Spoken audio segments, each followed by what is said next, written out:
Hey guys, welcome to the replay. Yay, everyone's popping in. We're jamming for a minute. 10 seconds. Let some people hop in. Takes a second to click over. Y'all need Jesus? We got Jesus. Hey guys, hey. All right. As you're joining, let me know your name, where you're coming in from. And we'll turn this down because we got stuff to talk about. Who's in here? Y'all say hi. Do I do consulting? Consulting is a very broad term. I'm a writing coach and an editor. I'll introduce myself. Hello, I'm Morgan Gitz-McDonald. I am a writing coach and an editor and an author, and I run my business and blog out of paperravenbooks.com. Auburn, nice. England, UK. Very nice. Thank y'all for joining. Let me show you my website address just so you know. I take scope notes. That means I know you guys are busy or driving or making food or whatever. That's when I listen to scopes. So maybe you can't take notes, but we're covering important stuff. So I take notes for you. Let me flip you around and show you where you can find those notes. So my website is paperravenbooks.com. That is where I talk all things writing and writing books. So if you feel like you have a book inside you, hop on over there. I have a lot of blog posts and articles and resources to help you out. And the scope notes are at paperravenbooks.com/periscope. And I share my Evernote files with you, and that's also where I post replays and transcripts. So you guys can always stay caught up with the scopes. Alrighty, so this week, I have a theme for the week. We're trying to get organized. I did not scope yesterday. Ron, I'm sorry if you're not in the room right now, but I'm sure you'll catch the replay. I did not scope yesterday because I was, busy with stuff. Mondays are hard, right? But this week, we have the whole week planned out. We're talking tools. And I love tools. I know you love tools. They're very fun to play with. But I want to give you guys some essentials on writing tools and my favorites and where to find them. So let's go ahead and dive right in. My first favorite digital writing tool, and we're going to talk about 5 of them. We're going to talk about 5 tools, and 3 of them are free. So my first favorite digital writing tool is called Grammarly. And I'll show you the website in just a second, but it is it's like a little app that you put into your browser. I use Chrome, so it works well with Chrome, and it spell checks and grammar checks everything. Email, Facebook posts, Twitter posts, anything that you type in your internet browser face, it spell checks and grammar checks. Oh, thank you. Thanks. I like my red hair too. It's fun. So, and this, true confession, I'm really bad at spelling. I mean, I know how things are spelled. If you asked me to spell something out for you, I could spell it correctly. When I'm typing, I'm just going too fast, trying to do too much at once, writing emails really fast, posting on Facebook and Twitter really fast, and commenting on blogs, whatever. I just sometimes go too fast. And the spelling, words and letters are flipped and backwards, and so Grammarly saves my life, because if you can imagine a writing coach and editor getting on and commenting on a blog and there's 3 typos, people will be like, she doesn't know what she's talking about. And so Grammarly literally saves my life. And think about when you're writing emails to colleagues or something like that, instead of spending 10 minutes reading and rereading and proofing, use the Grammarly app, and it checks everything for you. Even the really common stuff like when you use TO instead of TOO. What's up from Rhode Island? Thanks for joining. So let me show you guys where to get Grammarly. You just type it into Google. Let me flip you around. Boop. Grammarly, grammar with an LY. And it's awesome. I'm just go to the official site, and there's a little place where you can get a plugin. If you want to put a document in there, it even lets you put in a new document. So that's the interface. And then you install the little add-on for your browser, and then it checks everything that happens in the browser, but you can also add documents separately. So one more time for you, Grammarly.com. It's not focusing, there we go. So, and that's in the scope notes, but that's free. You can upgrade, but I just use the free version, honestly. The next one is for working with, especially when I'm working with short pieces with authors, like if I'm writing web copy or blog posts or something with them, and we need to be looking at the same document at the same time, but they're, you know, in Sweden or whatever.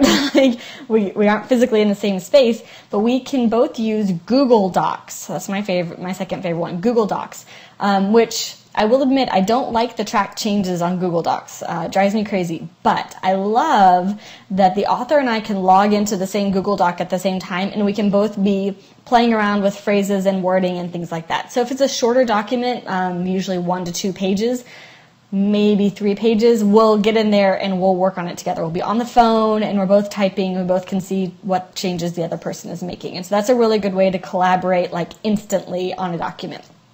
If I'm going to do back and forth changes, I'll use Word because the Word track changes is better.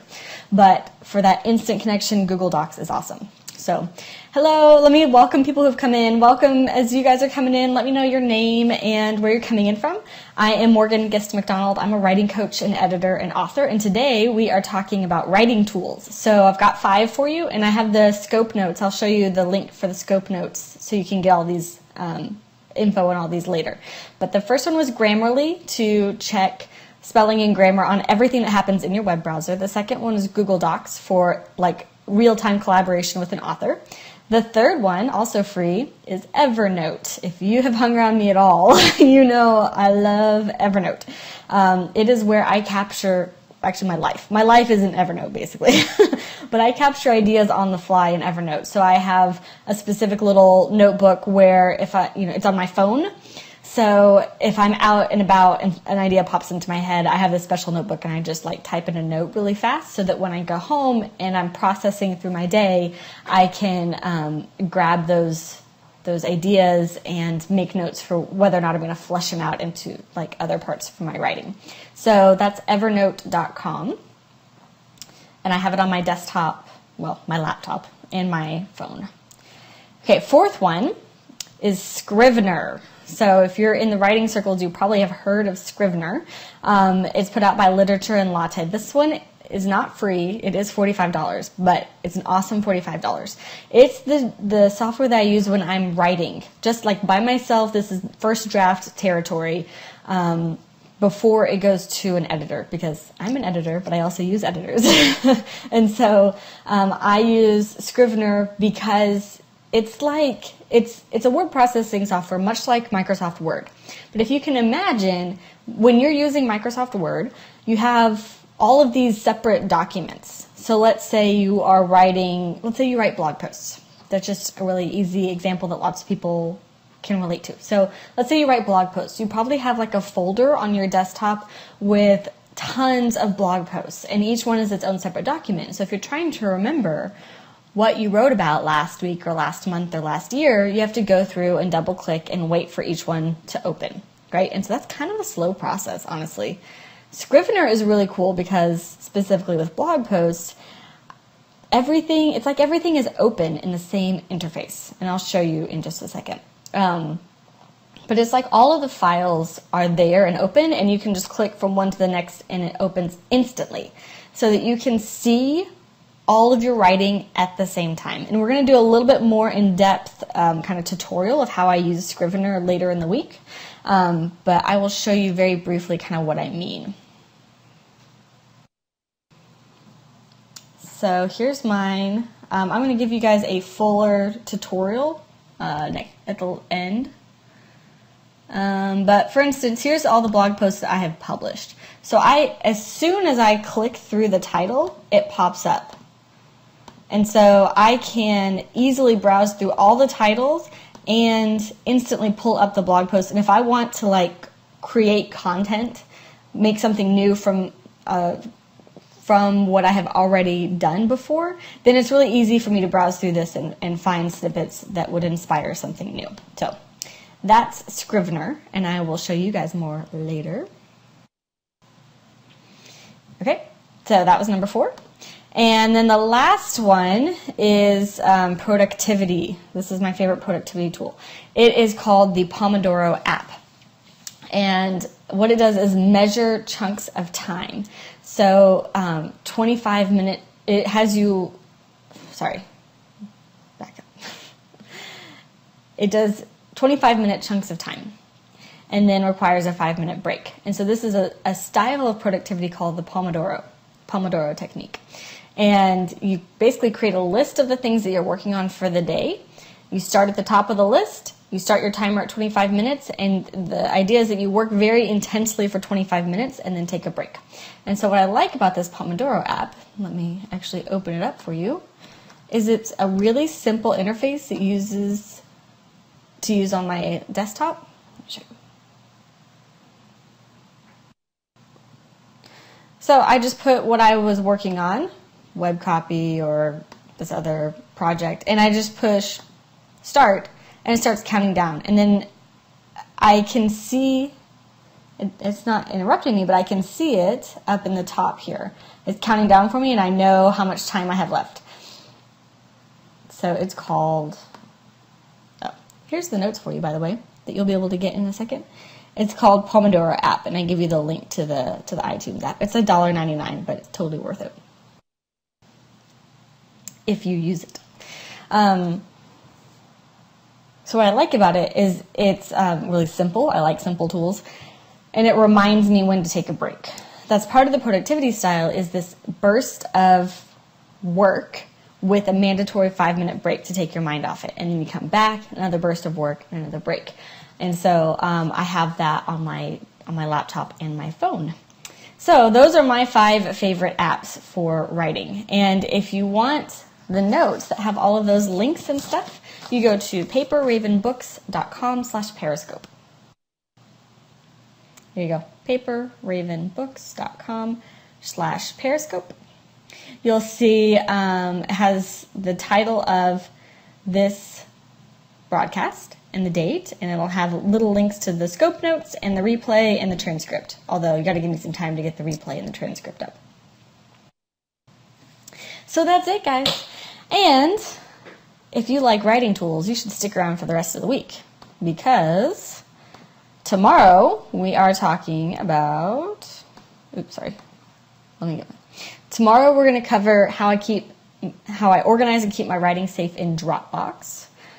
The next day we're going to talk about the simplest way to write your book in Scrivener. And Friday we're going to hit how I use Scrivener to write all of my content. So if you like tools and you're intrigued by Dropbox or Scrivener or how you can use these things in your own writing, hit the little Perry buddy down there and hit follow me, and it will let you know when I'm going to be scoping. And if you have other questions, other things you'd like me to cover, I hang out on Twitter at MorganGMac. So if you are looking at my bio and you see my Periscope handle, it's the same handle, at MorganGMac on Twitter. And if you have any questions, just pop over there and ask. So I hope you guys found this helpful, and I hope that you were able to take a little lunch break, watch a scope, and now you can go do some writing.